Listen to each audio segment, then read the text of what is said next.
Hello, my friends, and welcome to 7 Let's Not Meet Stories from Reddit. In life, we'll meet a variety of people. Some kind, some mysterious, and some that we never want to meet again. Here's 7 real Let's Not Meet stories from Reddit users. So do I have a story for you guys and gals? This happened about a week or so ago, and I've finally been able to sit down and write about this harrowing encounter to the Reddit community. So I recently started school again, and as part of my daily regime, I am required to travel to Toronto Monday through Friday via the train and subway lines. It's about a good 2 hours one way, so I usually pull out a good book, pop in my headphones, and relax to some light music. I, of course, being from out of town, I've heard a lot of the horror stories that many people endure on the TTC. Naturally, I thought most of it was just over-exaggeration and tall tales. Well, I was very quickly proven dead wrong. Rewind to a week ago. I just finished a long and grueling day of school, 5 a.m. to 7 p.m., and I wanted nothing more than to just relax and get home ASAP. I took my usual bus route to the subway station and sat down on one of the seats directly next to an exit door. Now a little context. I'm facing forwards, looking at one seat ahead of me, crossing the aisle of the subway car. The seat was occupied by a 20-something Asian lady who was playing some game on her phone and was paying absolutely no attention to anything going on around her. Next to the seat opposite of me is another seat facing the Asian lady, and it's the person in this seat that made my 40-minute subway ride very disturbing. Occupying this seat was a lady, about 30 to 40 years of age, who possessed a very creepy smile. And I say it's creepy because she never stopped smiling. And I mean she was smiling the entire subway ride. Anyway, the car pulled out of the station and we were on our way. For the first half of my trip, she would continuously be staring at this Asian girl, laughing and muttering to herself. She would also take her phone out of her purse and start taking pictures of the girl and whatever was on her phone. How she didn't see this, I have no clue. About halfway up the tracks, the Asian lady left the car, and this is where the attention was directed to me. She turned full front to me and just smiled at me with this huge, toothy grin. I knew deep down if I made eye contact, I was going to be in for a bad time, so I just stared at a poster on the roof for the train for what felt like hours. Eventually, she got the hint that I was avoiding her gaze like the plague and went to plan B. She opened her purse, removed a tooth of toothpaste, Colgate was written on the side, and proceeded to ingest roughly half the tube. I almost threw up, but somehow I just held it together, even though she was still staring and laughing at me covered in toothpaste. My stop came and I bolted from that car as fast as I could. I got to the escalator and hazarded a glance back, and guess who I see, fast running after me, arms at her side and still smiling. I was understandably terrified at this point. I ran out of the station, right to the bus as it was pulling out of the station. I took one final look back, and there she was, standing on the platform, head cocked to one side, laughing and waving goodbye. So in short, that's the story of how I lost 5 pounds of sweat and ran faster than Usain Bolt. So this happened to me a long time ago, maybe 5 years ago, and I never really had anyone to tell it to. I was about 14 years old at the time, so I was still in my carefree exploration state of life.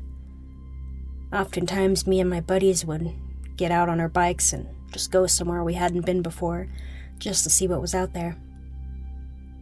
One of our favorite places to visit was an old barn just off the main road.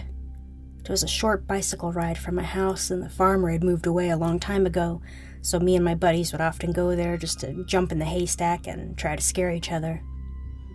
Anyway, one day, me and my friend were hanging out near her place, and she asked me if I wanted to go out to the barn and see who could jump highest from the rafters in the haystack.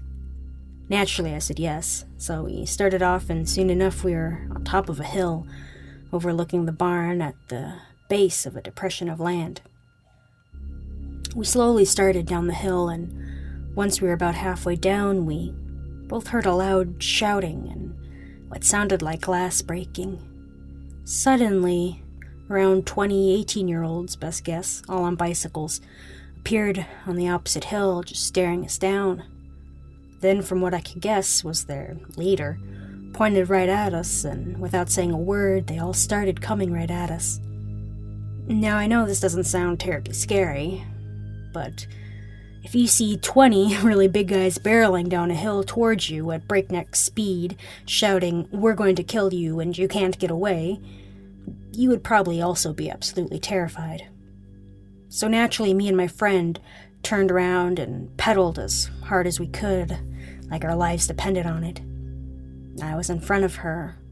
In the heat of the moment, I turned left off the main road towards a park instead of right towards her house. I realized my mistake too late and just kept going through a catwalk. I was able to quickly stash my bike in a dense amount of trees and lay down totally motionless. Roughly about 20 seconds later, they all came barreling towards the catwalk, literally 4 feet in front of where I was hiding. Thankfully, they all thought I headed to the park and didn't think I could have hid somewhere that quickly. I waited for what felt like an hour, but it must have only been around 5 minutes before I stood up, got my bike, and went home as quickly as I could. That will be, for me, the most terrifying encounter I've ever had. So, scary biker guys, let's not meet. Edit note: in this story, the original poster's friend ended up being okay as well.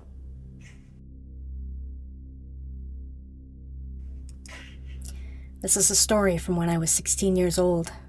I was a sophomore in high school and had recently thrown my rebellious stage into full throttle, trying every drug available to me. The one drug I never tried is meth, but as life would ironically have it, I started dating this meth addict named Richard. The story isn't so much about him as it is about his dealer. My boyfriend was a tiny, short little guy who fortunately never laid a hand on me. His dealer, on the other hand, was a massive guy, stood about 6'3" and must have weighed 300 pounds. He had a machete he kept in his boot at all times, and I once saw him knock a guy out for simply glancing at his house. He's a schizophrenic meth addict and a dealer. And also, he lived directly across the street from me. About 6 months into my relationship with Richard, I ended it and told my parents everything. They were concerned, of course, but I was still in a lot of trouble. A few weeks after we'd broken up, I get a Skype video call request from him.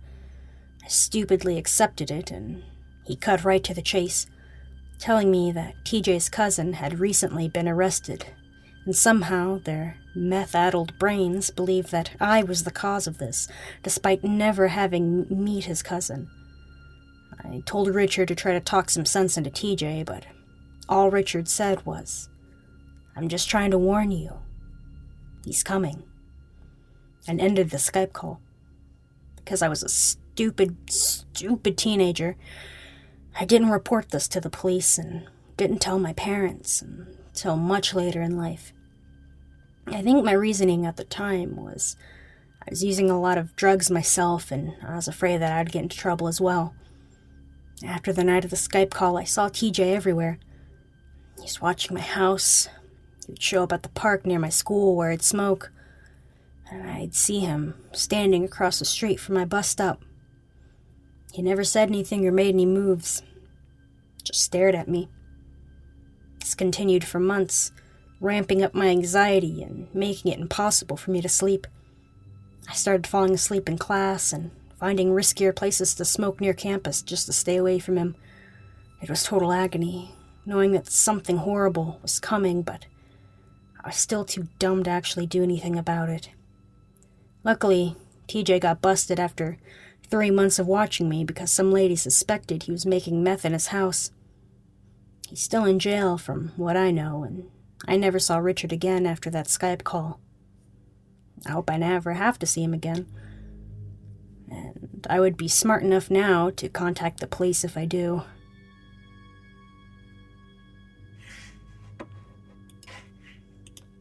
For my story, I think you're going to need a little backup.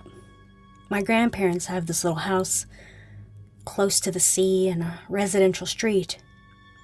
There it's mostly full of old people, and in the summer full of kids, so it was quite a nice, peaceful place where a kid could just walk without being afraid. Or so I thought. When I was maybe 6 or 7, my sister and I were home alone in this residential house, and none of my friends were out. My sister, being 3 years older than me, was watching TV and didn't want to play with me, so I took a ball and went outside to play. A few minutes later, I got bored and sat at the entrance of the house, thinking I was feeling a bit lonely. My sister's always been a bit paranoid, so she went to check on me a couple times. This time was different, though. She didn't want to watch TV anymore, and she sat by me. We talked and joked around like kids do. And then we noticed a car speeding in the streets. We thought nothing of it, except that those people were crazy to drive that fast. Then a couple minutes, we saw that car pass again. And again. At this point, my sister was freaking out, while I was confused at why those people would pass again and again. I first thought that maybe they took the wrong direction and got lost. Oh boy, was I wrong. The car passed one more time. But this time they entered the residence and parked the car right in front of us. The windows were pitch black, and my sister got up, so I did too. The windows rolled down only to show 4 men in the car. One was driving, and he looked like he was the oldest. Cigar in his mouth, and he looked like he was in his 40s or 50s, and the 3 others between 20 to 27, I think.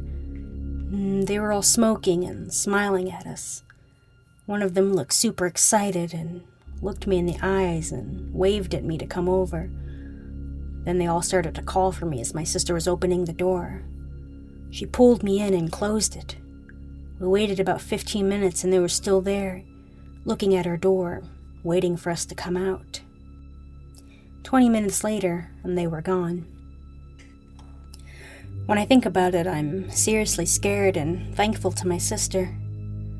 But I still wonder what would have happened if my sister hadn't stopped watching TV or if those guys tried to break in. So please be careful when you're outside. Oh, and to those creepy men, let's not meet again. By the way, sorry for any grammar or spelling mistakes. English isn't my main language. Alright, please correct me if I screw this up, but flashback to the fun of 2005. So I'm a dumb, invincible teenage girl at the time, blue-eyed, red hair, and curvy. I like to stay up late on the computer, only the one in the family room, play some Sims, chat on Yahoo Messenger, dumb crap like that. So it's about 2 a.m. and I'm bored with Sims, so I decide to hop on Messenger. After chatting with some friends and such, a message pops up from a random person. Hello. Nothing odd there, right? So I respond hi and carry on. A few messages transpire, like, how are you? Why are you up so late? Blah, blah, blah, blah, blah. I walk away from the computer to clean some dishes and come back immediately. And this person messages me again. Didn't you see me? I am, and always have been, a horror fan, and I figured it was a friend being a jerk. Oh yeah? Where are you at? I message. In the kitchen, he responds. Now, I was just in the kitchen, and you can see it from the living room via a huge doorway. but I still turn and look. Ta-da! Nothing. I write, if you were anywhere near me, I would know. I was just in there, and there's no one. Now, yes, I know that's stupid to taunt, but I digress. He responded, that's because you didn't see me. I'm very small. Oh yeah? How small? Only about 2 inches. I saw you. I was hiding. Bull, where were you hiding? Where? Now to my right is the kitchen. To my left is a large picture window that looked out at our small front yard and the street. From the street was the small town, so very dead at night. The next message took me a minute to understand. Near the saucer, behind the bowl drying. I couldn't understand what that meant till many minutes later.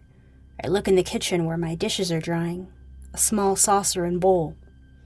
I start semi-panicking and rush over and put the dishes away. I turn around to see our large picture window, blinds open. I curse to myself and ninja towards the window to close the blinds. I got right beside the computer and the messenger goes off again. Naturally, I jump up and look at it. The creeper sent me a picture. I don't know why I opened it, but dumb I know. It was a screenshot of a male Sims, black hair, white and just his boxers, and way smaller than everyone else. I froze for a second and then snapped out of it. I blocked the creeper, closed Messenger, and turned off the window. I stared out for a while. I don't know why. If someone had popped up, I would have freaked out. I finally decided it was dumb and decided to go to bed. I didn't think about it till I saw all the stories about old-school messenger creepers. This is my first ever post, so hope you enjoyed.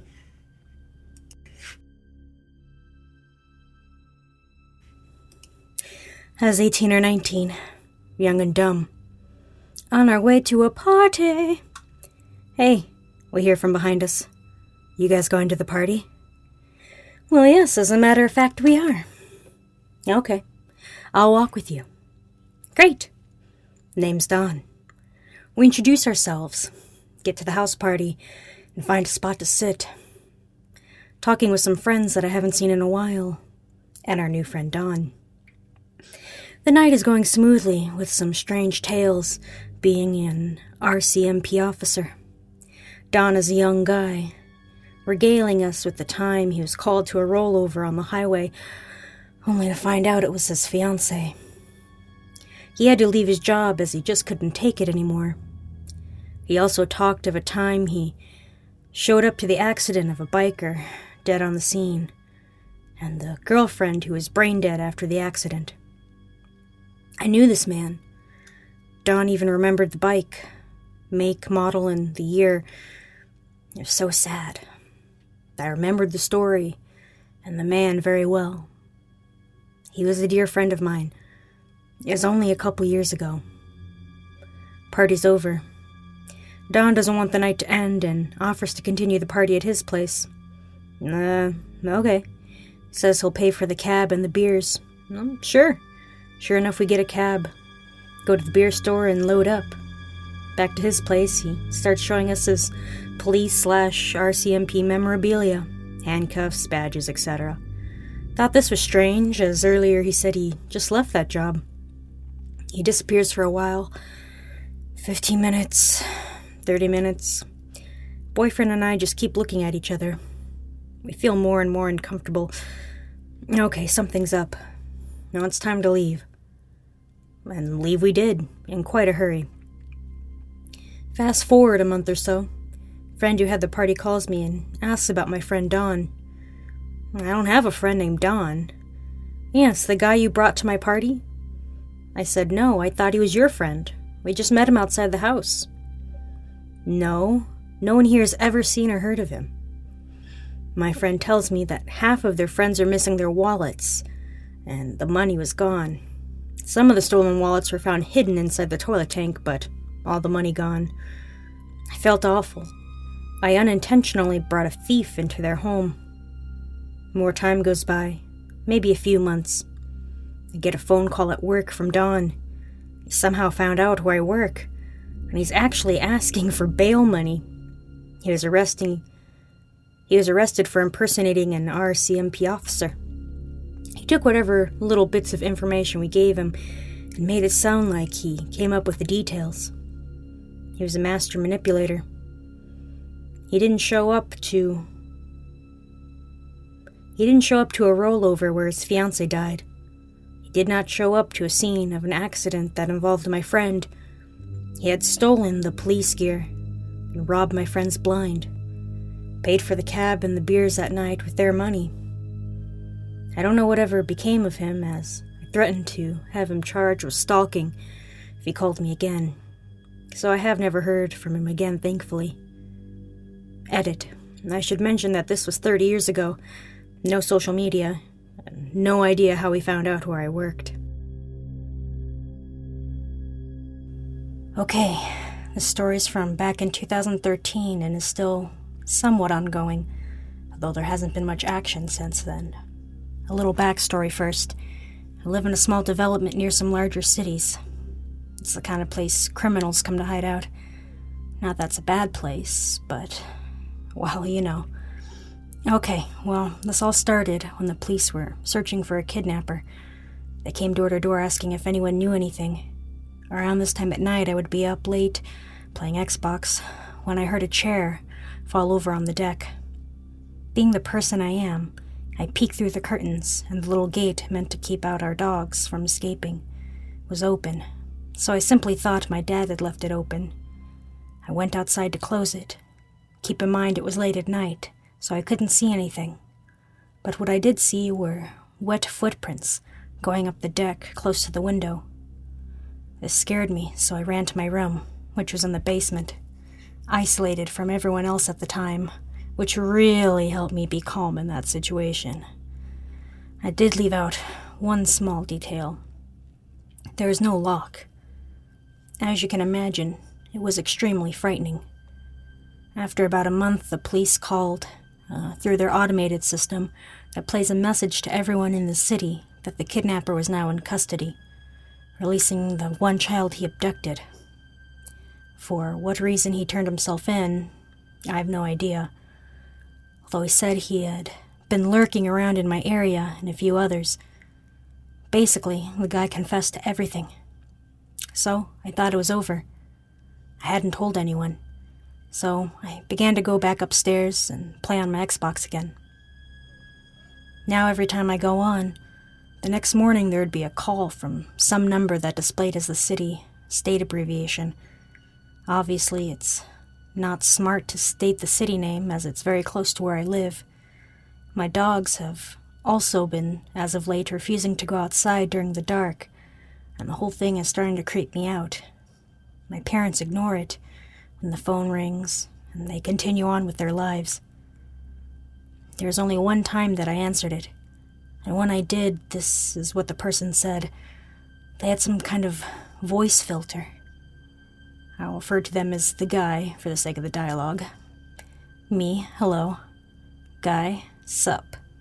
Me, who is this? And the guy hangs up. That's pretty much what happens. If anything more happens, I'll update. All stories read here have been given permission for me to narrate by the posting users following Reddit's submission content and guidelines. Proof of this permission is in the description below. That's all the time I have for today, my friends. I hope you're having a wonderful day or evening. I'm Imori. Now, listen to the spooky tunes.